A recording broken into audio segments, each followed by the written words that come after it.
ഉന്നതമായ ദൗത്യത്തിൻ്റെ പരിശുദ്ധമായ കൂട്ടായ്മകളിൽ നിരന്തരം അല്ലാഹുവിന്റെ അനുഗ്രഹത്തിന്റെ നോട്ടമുണ്ടാവുകയും അതിന് അവൻ തെരഞ്ഞെടുത്ത ആളുകൾക്ക് സൗഭാഗ്യമുണ്ടാകുകയും ചെയ്യുന്നു എന്നതാണ് ചരിത്രപരമായി പരിശുദ്ധ ഖുർആന്റെയും ഇസ്ലാമിന്റെയും ദഅവത്തിന്റെ രംഗത്തും അതിന്റെ വ്യാപന രംഗത്തും നമുക്ക് കാണാൻ കഴിയുന്ന വലിയ വസ്തുക്കൾ. അൽഹംദുലില്ലാഹ്, ഇങ്ങനെ 2024-25 കാലഘട്ടത്തിലെ ഈ പുണ്യമായ റമദാനിനെ, ജീവനോടുകൂടെ റമദാനിനെ സ്വാഗതം ചെയ്യാൻ അവസരം കിട്ടിയ നമുക്ക് പുണ്യ റമദാനിന്റെ പദ്ധതികളിൽ ഞങ്ങൾ എന്തു ചെയ്യണമെന്ന ചോദ്യത്തിന്റെ മറുപടിയായി അജാബ നബിയുനാ മുഹമ്മദ് സല്ലല്ലാഹു അലൈഹി വസല്ലം പുണ്യനബി മറുപടിയായിട്ട് സ്വഹാബത്തിന് പറഞ്ഞു കൊടുത്തത് ഇത്തഖിദൂ മജാലിസൽ ഖുർആൻ. ആ പരിശുദ്ധിയോടുകൂടെ ചരിത്രപരമായ റമദാനിന്റെ 16-17 ദിനങ്ങളെയും രാവുകളെയും പ്രൗഢമായ ആത്മസമർപ്പണത്തിന്റെ വിഷയങ്ങൾ അയവിറക്കിക്കൊണ്ട് ഓർമ്മിക്കുന്ന ഈ സാഹചര്യത്തിൽ വിശുദ്ധ വേദഗ്രന്ഥത്തിന്റെ ബേസ്മെന്റിൽ നിന്നും തന്റെ വൈയക്തിക ജീവിതത്തെ പാകപ്പെടുത്തിയെടുത്ത് ആ പുണ്യമായ ഖുർആന്റെ ഏറ്റവും അടുത്ത ആളായി മാറി ഖാദിമു കലാമില്ലാഹിൽ ഖുർആൻ, ഖാദിമാത്തു കലാമില്ലാഹിൽ ഖുർആൻ എന്നതിന് സാഹചര്യം ഒരുക്കുന്ന മഹത്തായ വേദിയും സദസ്സും അല്ലാഹു കബൂൽ ചെയ്യുമാറാകട്ടെ. ഈ വേദഗ്രന്ഥം നൽകിക്കൊണ്ട് അല്ലാഹു പറയുന്നുണ്ട്, ഹുവല്ലദീ ബഅസ ഫിൽ ഉമ്മീന റസൂലൻ മിൻഹും യത്ലൂ അലൈഹിം ആയാതിഹി വയസക്കീഹിം വയുഅല്ലിമുഹുൽ കിതാബ വൽ ഹിക്മ വഇൻ കാനൂ മിൻ ഖബ്ലു ലഫീ ളലാലിൻ മുബീൻ. സുവ്യക്തമായ വിശാലമായ വഴികളിൽ ജീവിച്ചിരുന്ന ഒരു സമൂഹം, ആ സമൂഹത്തിന്റെ നേരിന്റെ വിജയത്തിന്റെ പരിശുദ്ധ സ്വർഗത്തിന്റെ മാർഗത്തിലോട്ട് ഭാഗപ്പെടുത്താൻ ഇന്നും ഇന്നലെയും നാളെയുമായി നമ്മളെപ്പോഴും പറഞ്ഞുകൊണ്ടിരിക്കുന്ന ഇഹ്ദിനസ് സിറാത്തൽ മുസ്തഖീം, ആ വിശുദ്ധിയിലേക്ക് മനുഷ്യനെ ചേർക്കാൻ, ആ പവിത്രതയിലേക്ക് അല്ലാഹു നമുക്ക് എല്ലാവർക്കും വഴികൾ എളുപ്പമാക്കി തരുമാറാകട്ടെ. അതിന് ഇത്തരം ചിന്തകളും സദസ്സുകളും ഇവിടെ പങ്കെടുത്തതും ഇവിടെ പറയുന്നതും കേൾക്കുന്നതും ഒക്കെ അല്ലാഹു നമുക്ക് വിജയത്തിനുള്ള കാരണമായി കബൂൽ ചെയ്യുമാറാകട്ടെ. വളരെ ആദരവോടുകൂടെയാണ് മനുഷ്യനെ അല്ലാഹു പടച്ചത്. പരിശുദ്ധ ഖുർആൻ ആ വിഷയം സവിസ്തരം പറയുന്നതിനാണ് പടക്കുന്നതിന് മുമ്പ് മലക്കുകളുമായി കൂടിയാലോചിച്ചു. പരകോടിക്കണക്കിന് സൃഷ്ടികളെ പരിപാലിച്ചു പോരുന്ന റബ്ബ് ഒരു സൃഷ്ടിയെ പുതുതായി സൃഷ്ടിക്കുന്നതിന് വേണ്ടി അല്ലാഹു മലക്കുകളോട് കൂടിയാലോചിക്കുകയാണ്. ചരിത്രത്തിൽ ആദ്യമായ സംഭവം. മനുഷ്യനെ പടക്കുന്നതിന് മുമ്പ് പരിശുദ്ധ റബ്ബ് എന്താണ് കൂടിയാലോചിച്ചുകൊണ്ട് പറയുന്നത്, അല്ലെങ്കിൽ അല്ലാഹുവിന്റെ കമാൻഡ് ഉണ്ടാകുന്നത് എന്താണ്? സൂറത്തുൽ ബഖറയിൽ മുഖറബായ മലക്ക് ജിബ്രീൽ സയ്യിദുനാ റസൂലുള്ളാഹി. അത്ര ഇക്റാമാണ് ഈ സമൂഹത്തിൽ മനുഷ്യനായി പിറന്നവർക്കുള്ള ഏറ്റവും വലിയ പരിശുദ്ധിയും പവിത്രതയും അവന്റെ സ്വഭാവവും അവന്റെ സമീപനവും അവന്റെ മനസ്സും അവന്റെ അനുഗ്രഹീതമായ ഇടപെടലുമാണ്. ആ തരത്തിലുള്ള സമൂഹത്തിനെ വാർത്തെടുക്കാൻ ലോകത്ത് വെളിച്ചമായി ഇറക്കപ്പെട്ട പരിശുദ്ധ വേദഗ്രന്ഥത്തെ നിർജ്ജയിച്ചതിന്റെ അനുഗ്രഹീതമായ സദസ്സ് അല്ലാഹു വിജയിപ്പിച്ചിരുമാറാകട്ടെ. അതിനുവേണ്ടി പേരാമ്പ്ര ഒരുങ്ങുന്ന മജ്മുഉൽ ഖുർആൻ ലേണിംഗ് റിസർച്ച് കോംപ്ലക്സിന്റെ പരിശുദ്ധമായ 1ാം ഘട്ടം പെൺകുട്ടികൾക്ക് മനഃപ്പാഠമാക്കാനുള്ള കേന്ദ്രം ആരംഭിച്ചുകൊണ്ട് നാം അൽഹംദുലില്ലാഹ് 2 വർഷത്തിലേക്ക് എത്തി നിൽക്കുകയാണ്. അതിന്റെ ബിൽഡിംഗ് നിർമ്മാണവും അതിന്റെ പ്രവർത്തനങ്ങളും അതിന്റെ ദൈനംദിന വിഷയങ്ങളിലുമൊക്കെ ഏറെ പങ്കാളിത്തമുള്ള പ്രിയപ്പെട്ട കൂട്ടുകാരികളായ ഖുർആന്റെ ഖാദിമാത്തുകൾ, പ്രത്യേകിച്ചും അവരെ സ്നേഹത്തോടെ ആദരവോടെ അഭിസംബോധന ചെയ്യാൻ ഞാൻ ആഗ്രഹിക്കുകയാണ്. ഇവിടെ സൂചിപ്പിക്കപ്പെട്ടതുപോലെ ഒരു തരത്തിലും ഇന്നേ വരെ ഒരു കാശ് പോലും കടമില്ലാത്ത വിധം ആ സ്ഥാപനം നെഞ്ചേറ്റി നടത്തിക്കൊണ്ടിരിക്കുന്നത് ഈ പരിശുദ്ധ സദസ്സിൽ ലഭിച്ചുകൊണ്ട് കൂട്ടുകാരികളാകുന്ന ഖുർആന്റെ മഹതിമാരാണ്. അവരുടെ സേവനവും അവരുടെ പ്രവർത്തനവും ഈ തലത്തിൽ വികസിക്കാനുണ്ടായ കാരണം സൃഷ്ടിപരമായ അല്ലാഹു നൽകിയ മഹത്വമാണ്. പരിശുദ്ധ റബ്ബ് പടക്കുന്നതിന്റെ മുമ്പ് മലക്കുകളോട് പറയാണ്, വൈദ് ഖാല റബ്ബുക ലിൽ മലായിക ഇന്നി ജാഇലുൻ ഫിൽ അർദി ഖലീഫ. ഇത് എല്ലാ മനുഷ്യരെയും പടക്കുന്നതിന് മുമ്പ്.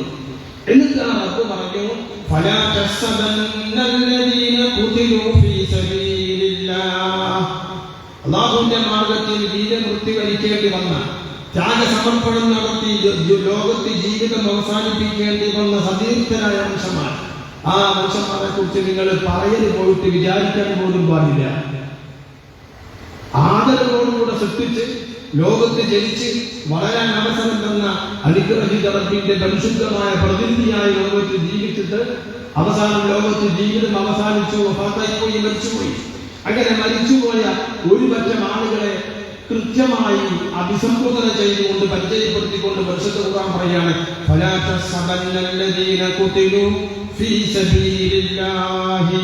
വേദഗ്രന്ഥത്തിലൂടെ അല്ലാഹുവിന്റെ മാർഗം പരിശുദ്ധിയോടെ പിൻപറ്റി ജീവിച്ചുകൊണ്ട് ഈ ലോകത്തോട് ജീവിതം അവസാനിപ്പിക്കേണ്ടി വന്നവർ, അവരാണ് ബദർ ശുഹദാക്കളെ ഒന്നാം സംഘം. അവരെ കുറിച്ച് നിങ്ങൾ ആരും പറയരുത് എന്നല്ല, വിചാരിക്കാൻ പോലും പാടില്ല.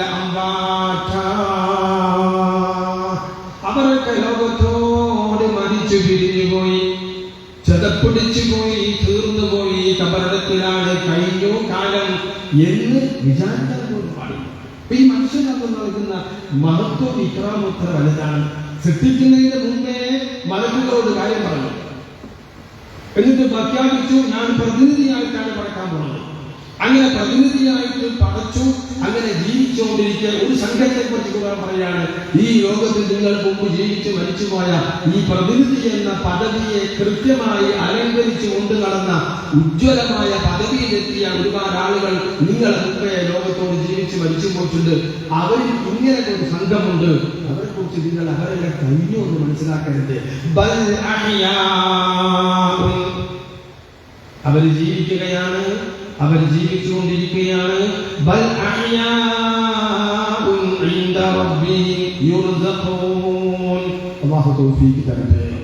ഇതാണ് ഒരു പ്രതിനിധി പവിത്രതയോടുകൂടെ ജീവിച്ച് നല്ല മനുഷ്യനാണ് ജീവിച്ച് നല്ലവനെന്ന് എല്ലാവരും ആ മനുഷ്യന്റെ സമീപനത്തിലും സ്വഭാവത്തിലും സാക്ഷ്യമായി കാലഘട്ടവും സമൂഹവും ഇടവഴികളും നടന്നുപോയതും വാഹനങ്ങളും കിടപ്പറയും താൻ ഉപയോഗിച്ച മുഴുവൻ വസ്തുക്കളും ഒരു നല്ല മനുഷ്യന്റെ സത്യസന്ധതയ്ക്ക് സാക്ഷിയാണെന്ന് ലോകത്തെ പഠിപ്പിക്കുന്ന സയ്യിദുനാ റസൂലുള്ളാഹി.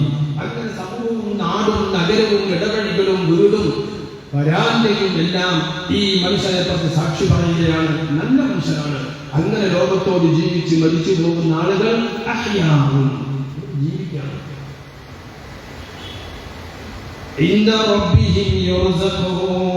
അല്ലാഹുവിന്റെ പക്കൽ നിന്ന് സുഭിക്ഷമായ ഭക്ഷണം കിട്ടിക്കൊണ്ടിരിക്കുന്നു. പുണ്യ റമദാൻ നിർബന്ധമാക്കിയിട്ട് 1-ാമത്തെ വർഷം സന്തോഷത്തോടെ കഴിഞ്ഞു.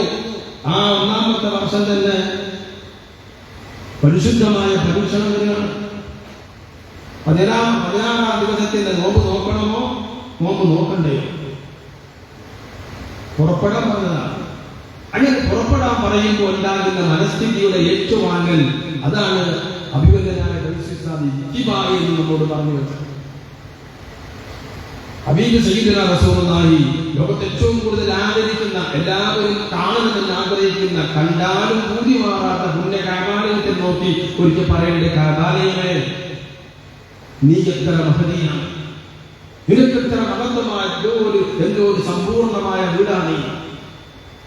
ജനങ്ങൾക്ക്, ആളുകൾക്ക്, കണ്ണുകൾക്ക് നിന്നെ കണ്ടാലും കുലുകിയാലും ഹൃദയത്തിന് സമാധാനം വരാത്ത, മതികരാത്ത, ആഗ്രഹം തീരാത്ത വീടായി മാറാൻ എത്ര വലിയ പരിശുദ്ധിയും പവിത്രതയാണ് അല്ലാഹു നിനക്ക് നൽകിയത്.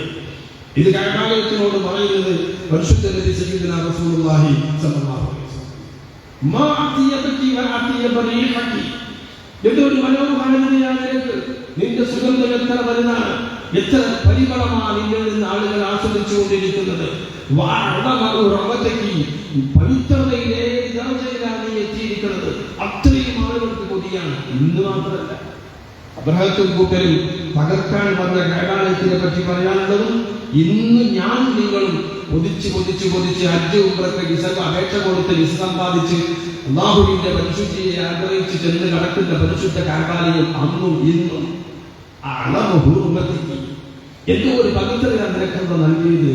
ഇത് പറഞ്ഞ് അവസാനിപ്പിക്കെ സയ്യിദുനാ റസൂലുള്ളാഹി കഅബാലയത്തിന്റെ ബഹുമാനത്തെയും അതിന്റെ പദവിയെയും അതിന്റെ ആഗ്രഹങ്ങളെയും അത് ജനമനസ്സിലുള്ള സ്വാധീനത്തെയും പറഞ്ഞു വെച്ചിട്ട് പറയുന്നു വൽ മുഅ്മിനു. ഞാൻ പറഞ്ഞു വരുന്നത് അല്ലാഹു നമുക്ക് സൃഷ്ടിപരമായി നൽകിയ ആദരവിനെ സൂചിപ്പിക്കാൻ വേണ്ടിയിട്ടാണ്. വൽ മുഅ്മിനു അഅ്ളമു ഹുർമതൻ മിൻകി. എന്നാൽ പുണ്യകാലാലേ ഒരു യഥാർത്ഥ നല്ല മനുഷ്യനായ സത്യവിശ്വാസി നിന്നേക്കാൾ എത്ര മഹതിയാണവർ, നിന്നേക്കാൾ എത്ര മഹാനാണ് ആ മനുഷ്യൻ. എന്തുകൊണ്ട് ഈ പദവിയിലേക്ക് മനുഷ്യനെത്തി? പരിശുദ്ധ കാലത്തിനേക്കാൾ മഹത്വമുള്ള ഒരൊറ്റ സാധനം അതാരാണ്? സയ്യിദുനാ റസൂലുള്ളാഹി നബി തങ്ങൾ പറയുന്നു വൽ മുഅ്മിനു അഅ്ളമു ഹുർമതൻ അഅ്ളമു ഹുർമതൻ മിൻകി. നിന്നേക്കാൾ എത്രയോ മഹത്വമുള്ളതാണ്, നിന്നേക്കാൾ എത്രയോ ദറജയുള്ളതാണ്, നിന്നേക്കാൾ എത്രയോ പദവി അലങ്കരിക്കാൻ അർഹതയുള്ളവനാണ് യഥാർത്ഥ മനുഷ്യൻ. ഈ ബേസ്മെന്റിലേക്ക് നമ്മളെ എത്തിക്കുന്ന പരിശുദ്ധ ഖുർആൻ അല്ലാഹു തൗഫീഖ് പ്രദാനം ചെയ്യുമാറാവട്ടെ. എന്നിട്ട് പറയാണ് ഹറമല്ലാഹു മിനൽ മുഅ്മിൻ. ഒരു മുഅ്മിനിന്റെ സകലതും അല്ലാഹു നിഷിദ്ധമാക്കി. ആരും ഒരു സത്യവിശ്വാസിയെ ഉപദ്രവിക്കരുത്, അത് മഹാപാതകമാണ്. ആരും ഒരു നല്ല മനുഷ്യനെ ശല്യം ചെയ്യരുത്, ആരും ഒരു നല്ല മനുഷ്യന്റെ അഭിമാനം കളങ്കപ്പെടുത്തരുത്, ആരും ഒരു നല്ല മനുഷ്യന്റെ നിലവിന്റെ സ്റ്റാറ്റസിനെ മങ്ങലേൽക്കുന്ന പ്രവർത്തനം നടത്തരുത്, പരാമർശം നടത്തരുത്, മുഖഭാവങ്ങളും ഉണ്ടാകരുത്. എന്താ കാരണം? നീ ധാരാളയമാണ്, നിന്നെ ആദരിക്കുന്നുണ്ട്, നിന്നെ ആളുകൾ ബഹുമാനിക്കുന്നുണ്ട്. അതിനേക്കാൾ ബഹുമാനം പുണ്യമായ അനുഗ്രഹീതമായ നന്മ കൊണ്ട് ഹൃദയത്തിലെ സംസ്കരിച്ച മനുഷ്യനാണ്.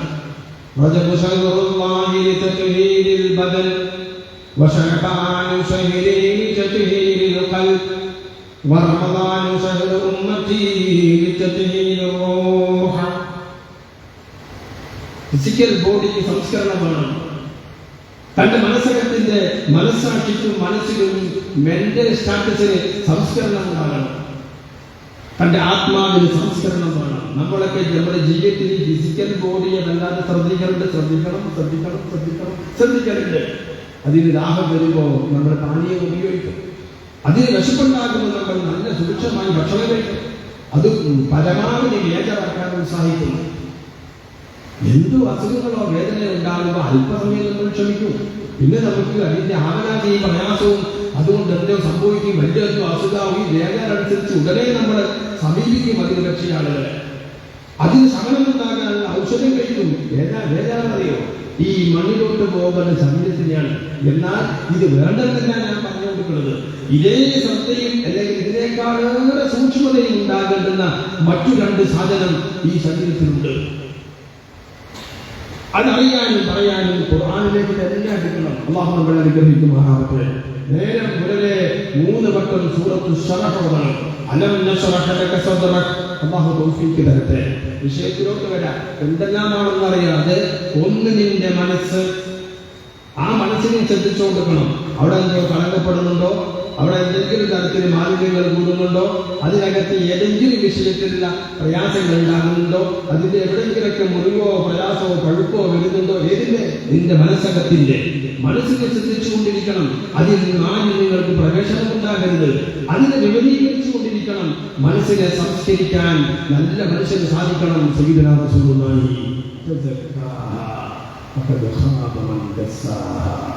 അങ്ങനെ സംസ്കരിച്ചുകൊണ്ട് പവിത്ര നിർവ്വഹണ ദിനരാത്രങ്ങളെ അപ്ഡേറ്റ് ചെയ്യുന്ന മനുഷ്യൻ വിജയിച്ചു ഉറപ്പ്. ഒന്ന് അതാണ്. ഫിസിക്കൽ ബോഡിയെ, ശരീരത്തിന്റെ അവയവങ്ങൾ, ശരീരത്തിന്റെ രോഗങ്ങളെ, ശരീരത്തിന്റെ ആവശ്യങ്ങളെ, വൈകാരികതകളെ പരിപാലിക്കുന്നതിനേക്കാളേറെ തന്റെ മനസ്സിനെ ശ്രദ്ധിക്കാൻ ഹബീബ് സയ്യിദുനാ റസൂലുള്ളാഹി എന്നിട്ട് പറഞ്ഞു. ആ സൂറത്ത് ശറഹ് ഓതിപ്പോയി. കച്ചവടത്തിന് പോവാണ്. ഇന്നത്തെ ആളുകൾ ഒരു പിടുത്തമില്ല. രാവിലെ എഴുന്നേൽക്കൊരു അദ്ദുഹാ സൂറത്ത് ഓതുക, ഒരു 3 വട്ടം സൂറത്ത് ശറഹ് ഓതുക. അല്ലാഹുവിന്റെ ബറക്കത്തുണ്ടാവും. അല്ലാഹു തൗഫീഖ് തരട്ടെ. അല്ലാഹു തൗഫീഖ് തരട്ടെ. ഇന്ന് മക്കളൊക്കെ പോയിട്ടുണ്ട്. എങ്ങനെയാ തിരിച്ചു വരിക? 2 കാലം 4 കാലം അറിയില്ല. മക്കളൊക്കെ 4 വയസ്സ് പോയിട്ടുണ്ട്. കുട്ടികൾ ഇപ്പൊ വരിക, എന്താ സംഭവിക്കോ ഒന്നും അറിയില്ല. ഒരു 3 അനന്തരത്തോട് തോന്നി വെക്കാൻ അല്ലാഹു നമ്മളെ കബൂൽ ചെയ്യുമാറാവട്ടെ. ഹൃദയത്തിനെ എപ്പോഴും ഈ അനന്തസ്വരം സൂറത്ത് കൊണ്ട് സമാധാനിപ്പിച്ചുകൊണ്ടിരിക്കണം. അതിനിങ്ങനെ ശ്രദ്ധിച്ചുകൊണ്ടിരിക്കണം. ഇടയ്ക്കിടെ അനന്തസ്വര സൂറത്ത് കൊടുത്തുകൊണ്ടിരിക്കണം. എങ്ങാനും അതിന്റെ ആഴമേറിയ ആശയങ്ങൾ അറിഞ്ഞുകൊണ്ട് ഓതാൻ കഴിഞ്ഞാൽ അൽഹംദുലില്ലാഹ്. മറ്റൊരു വിഷയം ഈ ശരീരത്തിനകത്തുള്ള ജീവനാണ്. തന്റെ റൂഹിനെ സംസ്കരിക്കാനും വഖാല നബിയുനാ മുഹമ്മദുൻ സല്ലല്ലാഹു അലൈഹി വസല്ലം റമദാനു ശഹരി ഉമ്മത്തിഹി ലിതത്ഹീൽ റൂഹ്. റമദാൻ എന്ന് പറയുന്നത് എൻ്റെ ഉമ്മത്തിന്റെ മാസമാണ്. ആ ഉമ്മത്തിന്റെ മാസം കണക്കാക്കപ്പെട്ടിരിക്കുന്നത് ലിതത്ഹീൽ റൂഹ്, അവരുടെ ആത്മാവിനെ സംസ്കരിക്കേണ്ടതുണ്ട്. നമുക്കൊരു ജീവനുണ്ട്, നമുക്ക് റൂഹുണ്ട്. ആ റൂഹ് ശരീരത്തിൽ നിന്ന് പിരിയുന്നത് നമ്മുടെ പേര് മാറി. അതങ്ങ് പിരിയലോടുകൂടെ നമ്മെ ആളുകൾ പറയുന്നത് ഡെഡ് ബോഡി. എപ്പോഴാ ബോഡി എത്താം? ബോഡി എടുത്തോ? ബോഡി കൊണ്ടുപോയോ? ബോഡി അടക്കം ചെയ്തോ? മയ്യിത്ത് എന്ന ഒറ്റ പദം നമ്മുടെ പേരെന്നാളുകൾ പറയുക. ആ റൂഹ് എന്നത് ശ്രദ്ധിച്ചുകൊണ്ടിരിക്കണം.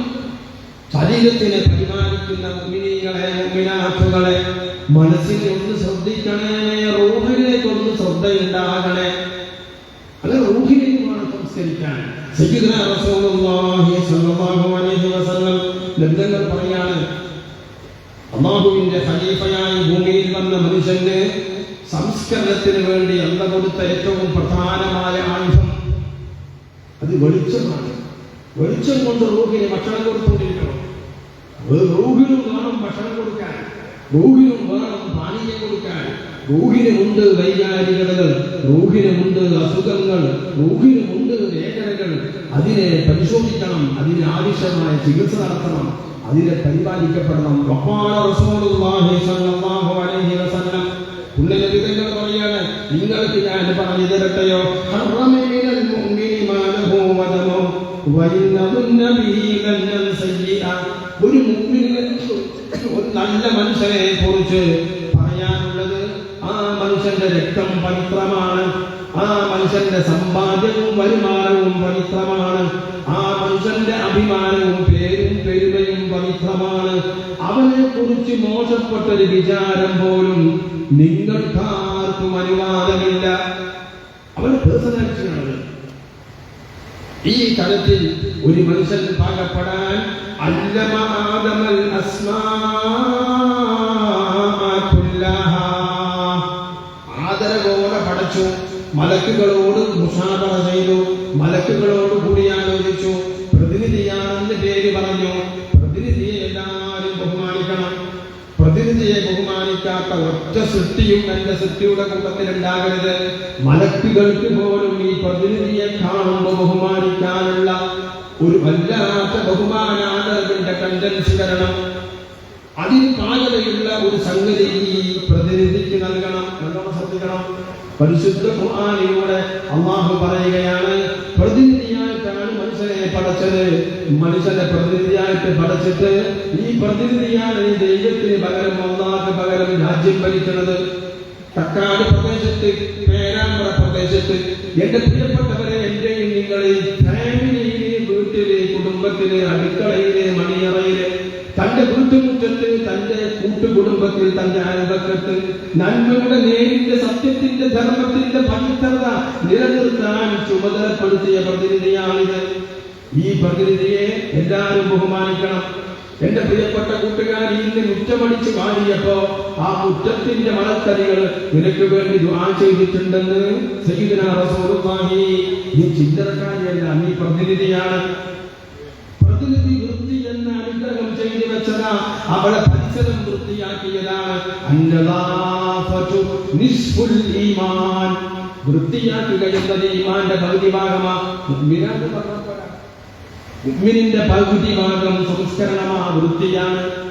പ്രപഞ്ചത്തിൽ തന്നെ കൊണ്ട് വൃത്തികേട് ഉണ്ടാകരുത്. വൃത്തികേട് നീക്കിയപ്പോ അത്താഴം കഴിച്ച പാത്രം അപ്പത്തന്നെ കൈ വെച്ചതാണോ? നിന്റെ വീട്ടിൽ ദാരിദ്ര്യമില്ല. മാത്രമല്ല, കഴുകി വെച്ച ഓരോ പാത്രവും ആരാണ് ഈ സാധനത്തിന് വൃത്തി കൊടുത്തത്? വൃത്തി കൊടുത്ത മനുഷ്യന് വേണ്ടി ആ പാത്രങ്ങൾ പ്രാർത്ഥിക്കുമെന്ന് സയ്യിദുനാ റസൂലുള്ളാഹി. ഞാൻ അങ്ങനെയാണെങ്കിൽ ഇന്ന് രാത്രി സ്പൂണെന്ന് മുപ്പത് ഗ്ലാസ് മുമ്പ് കഴിക്കോളും, അല്ലാതെ തീർത്ത് പ്രതിഭ കൊണ്ട് കൊണ്ടുപോകാൻ പോകില്ലേ? പ്ലേറ്റ് ഓടാന്ന് കഴിഞ്ഞിട്ട് ടേബിൾ ഓടാൻ കുറച്ചത്, പിന്നെ ഗ്ലാസ് കൊണ്ട് ഞാൻ കഴിഞ്ഞ് പിടിച്ചാൽ മുറ്റു അടിച്ച് മാറിയിരിക്കും. നമുക്ക് നദാഫത്ത് കൊടുത്ത വകയിൽ പ്രതിനിധിക്ക് പ്രതിഫലം.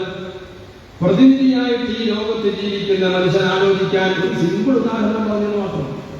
അള്ളാഹു നമുക്ക് നല്ല മനസ്സ് പ്രദാനം ചെയ്യുമാറാവട്ടെ. ഈ സിമ്പിൾ ആയിട്ട് സമൂഹത്തിന് കൊടുക്കുക, അതാണ് മജ്മുഉൽ ഖുർആൻ. നമ്മൾ ഖുർആന്റെ സ്ഥാപനത്തിൽ ഉദ്ദേശിച്ച സംഗതിയില്ല. അത് മുസ്ലിം ആളുകളെയും ഏത് മത വിഷയങ്ങളിൽ പങ്കെടുക്കുന്ന ആളുകളാണെങ്കിലും നമ്മുടെ സഹോദര മതസ്ഥരാണെങ്കിലും പുണ്യമായ ഖുർആന്റെ അനുഗ്രഹീത അകത്തളങ്ങളെ സരളമായി ലളിതമായി പറഞ്ഞു കൊടുക്കാൻ. തന്റെ വീട്ടുമുറ്റത്തുള്ള ചെടിക്കൊലിച്ച് വെള്ളം കൊടുത്തപ്പോ ആ വെള്ളം കൊടുത്തത് പുണ്യമായ ദാനധർമ്മത്തിന്റെ പട്ടികയിൽ സദഖയാണെന്ന് പഠിപ്പിക്കുന്ന സയ്യിദുനാ റസൂലുള്ളാഹി. അവശത അനുഭവിക്കുന്ന തന്റെ അയൽവാസിക്ക് ഒരു 10,000 രൂപ റമദാൻ മാസത്തിൽ കടം കൊടുത്തതാ. ഞാനൊരു മാസം കൊണ്ട് തെളിവ് പറഞ്ഞതാണ്. ഉംറക്ക് ദുആ ചെയ്യുന്നത് പറ്റും 2 മാസം കൊണ്ട് കിട്ടരുത. എന്താ കാണുന്നറിയോ? ദാനം ചെയ്തത് മുതൽ ദാനം മറ്റവൻ സ്വീകരിച്ച, കടം കൊടുത്തത് മുതൽ കടം മറ്റവൻ സ്വീകരിച്ചു കഴിഞ്ഞാൽ അന്ന് മുതൽ കൊടുത്ത ആളിന്റെ വലതുഭാഗത്ത് സദഖയുടെ പ്രതിഫലമാണെന്ന് പഠിപ്പിക്കുന്ന സയ്യിദുനാ റസൂലുള്ളാഹി. എങ്ങനെ സമൂഹത്തിൽ മനുഷ്യണ്ടാകെ, എങ്ങനെ സാമ്പത്തിക ചൂഷണം ഉണ്ടാകെ? പരിശുദ്ധ ഖുർആന്റെ അകത്തളത്തിലോട്ട് വരുമ്പോൾ കടം കൊടുത്തത് ദാനമാണെന്ന് പഠിപ്പിക്കപ്പെടുമ്പോ കടം കൊടുത്തതാ വമ്പിച്ചതാകല്ലേ? കടാണ് കൊടുത്തത്. 2 മാസം കഴിഞ്ഞിട്ടും നിങ്ങൾക്ക് ചോദിക്കൂല. എന്റെ കാരണമല്ലോ, 1 മാസം കൊണ്ട് പൈസ എടുക്കാനും വരും. മുന്നിൽ പൈസ തരാൻ പറ്റൂല. അയാൾക്ക് പൈസ കഴിഞ്ഞ് വാങ്ങാം. പക്ഷെ 3 മാസം കഴിഞ്ഞാൽ എന്റെ വലതുഭാഗത്ത് അയാൾക്ക് 3 മാസം ദാനം കൊടുത്ത ബന്ധുവര സംഗതി ദാനം കൊടുത്തതാണ് തിരിച്ചു പൈസ കിട്ടും ചെയ്യും. കടം കൊടുക്കുമ്പോഴുള്ള അതിന്റെ പവിത്രതയെ കുറിച്ച് ഖുർആന്റെ വിഷയം പറയുന്നത് ഓരോന്നിന്റെ ആഴം ചോദിയിട്ട്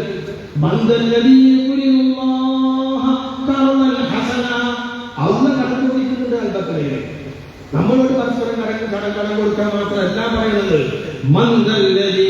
ആരുണ്ട് മനുഷ്യരെ, എന്റെ പ്രതിനിധികളെ, സർവസ്വവും അനുഗ്രഹമായി ലോകത്ത് സൗജന്യമായി നിങ്ങൾക്ക് ഞാൻ നൽകിയിട്ട് നിങ്ങൾക്ക് പലർക്കും വരുമാനത്തിന്റെ അനുഗ്രഹവും ഞാൻ നൽകിയിട്ടുണ്ട്.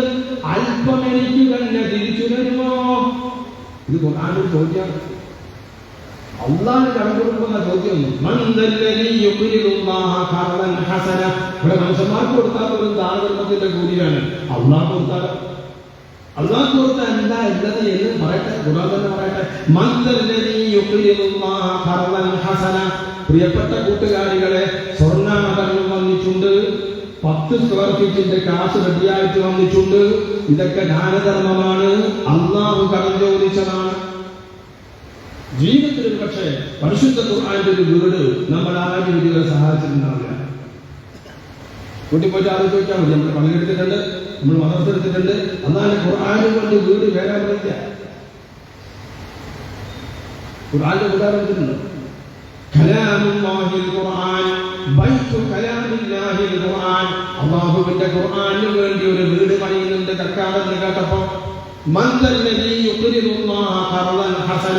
നിങ്ങൾക്ക് നിങ്ങളുടെ വരുമാനത്തിന്, നിങ്ങളുടെ സമ്പത്തിന് ഏറ്റവും ഏറ്റവും ഏറ്റവും ഏറ്റവും നിങ്ങൾക്ക് പ്രിയപ്പെട്ടതിന്റെ, നിങ്ങൾക്ക് ഏറ്റവും ഇഷ്ടപ്പെട്ടതിന്റെ വേറൊരാൾക്കും വിൽക്കാൻ ഇഷ്ടമില്ല, ആരെയും അതിന് ഷെയർ കൂട്ടാൻ ഇഷ്ടമില്ല.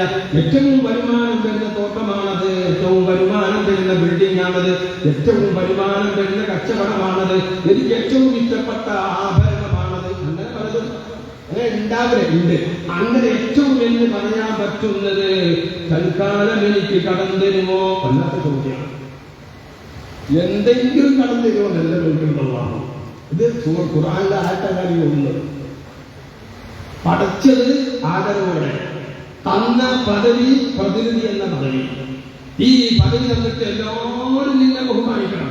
എല്ലാവരും ബഹുമാനിക്കാൻ വേണ്ടി വലിയൊരു അനുഗ്രഹം മനുഷ്യനുള്ള കൊടുക്കുന്നുണ്ട്, മറ്റൊരാൾക്ക് കൊടുത്തിട്ടില്ലാത്ത. അപ്പോ മറ്റാർക്കും കിട്ടിയിട്ടില്ലാത്ത കാരണത്താൽ എല്ലാ സൃഷ്ടികളും മനുഷ്യനെ ബഹുമാനിക്കേണ്ടി വരുന്നുണ്ട്. ആ വിഷയത്തിലേക്ക് ഞാൻ വരാം. അതിന്റെ മുമ്പ്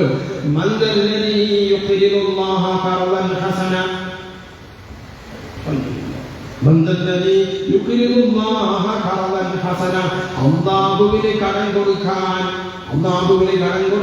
ആരുണ്ട്? ആരെങ്കിലും ഉണ്ടോ എന്നത്. ഈ പരിശുദ്ധ സംരംഭങ്ങളെ ഒരുപാട് ആളുകൾ സഹായിച്ചു കൊണ്ടിരിക്കുകയാണ്. നിരവധി സുഹൃത്തുക്കൾ പ്രവാസ ലോകത്തും അല്ലാതെ ലൈംഗികതയിൽ പെട്ടുകൊണ്ടിട്ടുണ്ട്. ഒരുപാട് പ്രതികരണങ്ങളും സംഭാവനകളും നേർച്ചകളും ഒക്കെ ലൈവായിട്ട് കിട്ടിക്കൊടുക്കുന്നുണ്ട്. അള്ളാഹു കബൂൽ ചെയ്യുമാറാകട്ടെ. അള്ളാഹു നമ്മുടെ സംരംഭങ്ങളെ വിജയിപ്പിച്ചു തരുമാറാകട്ടെ. എന്നിട്ട് ചോദിക്കുന്നത്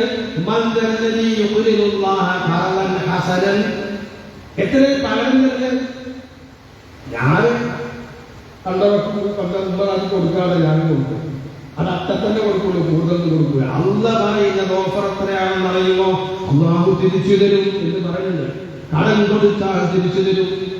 നാളെ തന്നെ തരുമെന്ന് ഉറപ്പൊന്നുമില്ല, തരും. നാളെ തന്നെ വന്നാൽ തരിക. എപ്പോ തരും? എപ്പോഴാണോ അവന്റെ അടിയിലേക്ക് പോകുന്നത് അന്നേ തരുള്ളൂ. ഒരു ക്ഷമിക്കേണ്ടി വരും. ഏറ്റവും മെച്ചപ്പെട്ടത് കൊടുക്കാനാണ് ആവശ്യപ്പെടുന്നത്. അങ്ങനെ നിഷ്കളങ്കമായി പടച്ചോൻ അങ്ങ് കൊടുക്കാൻ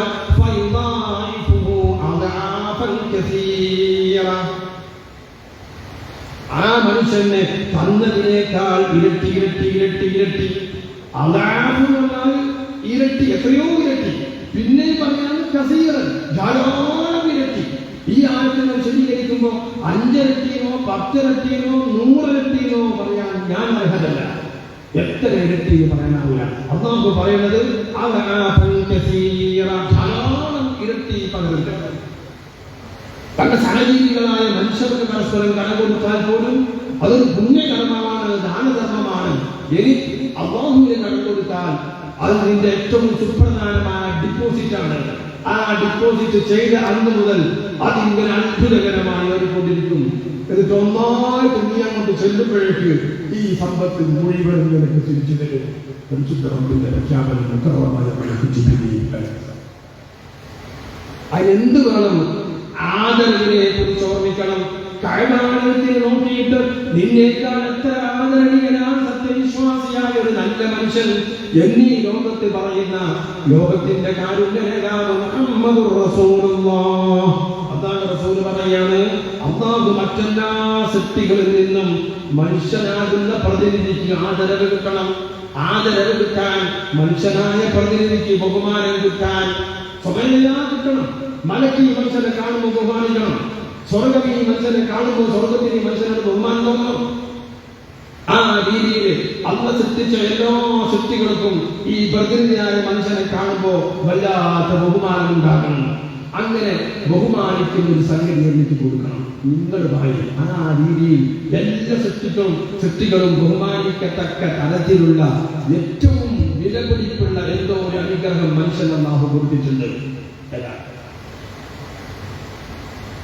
സുഹൃത്തുക്കളെ, അല്ലാഹു എല്ലാ സൃഷ്ടിയുടെയും ആദരവുകൾ, ബഹുമാനങ്ങൾ എനിക്കും നിങ്ങൾക്കും ലഭിക്കാൻ ബഹുമാനപ്പെട്ട അബൂൽ ബശർ ആദം നബി അലൈഹിസ്സലാം മുതലുള്ള എല്ലാ മനുഷ്യർക്കും വെച്ചു നിർത്തി തന്ന ഒരു അനുഗ്രഹമുണ്ട്.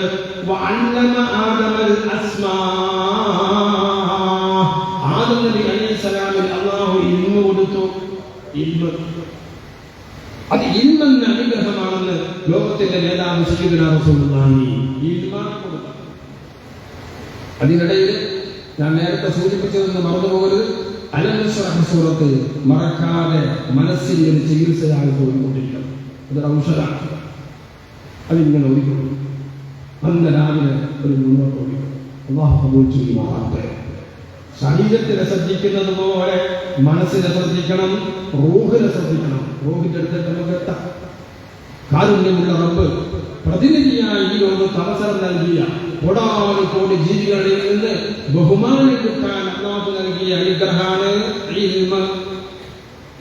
അല്ലമൽ ഇൻസാന മാ ലം യഅലം, അല്ലമൽ ഇൻസാന മാ ലം യഅലം. മനുഷ്യന് അറിഞ്ഞുകൂടാത്തത് അല്ലാഹു അവന് പഠിപ്പിച്ചു കൊടുത്തു. എന്നിട്ട് മലക്കുകളോട് പറഞ്ഞു, ഇയാളെ കണ്ടോ, ഇയാളെ മനുഷ്യനാണ്. ഞാൻ ഈ കാണിക്കുന്ന ഡിസ്പ്ലേ ചെയ്യുന്ന വസ്തുക്കളുടെ പേര് പറയാൻ മലക്കുകളെ നിങ്ങൾക്ക് കഴിയുമോ? മാലാഖമാര് മുഴുവനും തോറ്റുപോകണം. സുബ്ഹാനക ലാ ഇൽമ ലനാ ഇല്ലാ മാ അല്ലംതനാ. നിന്നോടല്ലാതെ മറ്റാരോട് പറയാൻ പരിശുദ്ധ റബ്ബേ നാഥനായ അല്ലാഹ്, ഇതൊന്നും നിന്റെ പേരും ഞങ്ങൾക്കറിയില്ല, നീ ഞങ്ങൾക്ക് നൽകിയ വിവരമേ ഞങ്ങളെടുത്തുള്ളൂ എന്ന് പറഞ്ഞപ്പോ ചൂണ്ടിക്കാണിച്ചു കൊടുത്തു, വയാ ആദം അംബിഹും ബിഅസ്മാഇ ഹൗനാ. ഇരുന്നുകൊണ്ട് അല്ലാഹു മനുഷ്യനെ ആദരിച്ചു. ബഹുമാനപ്പെട്ട അബുൽ ബശർ ആദം നബി അലൈഹിസ്സലാമിനോട് അല്ലാഹു പറഞ്ഞു, മലക്കുകൾക്ക് തീർക്കും ഇതൊന്ന് പറഞ്ഞു കൊടുക്കൂ.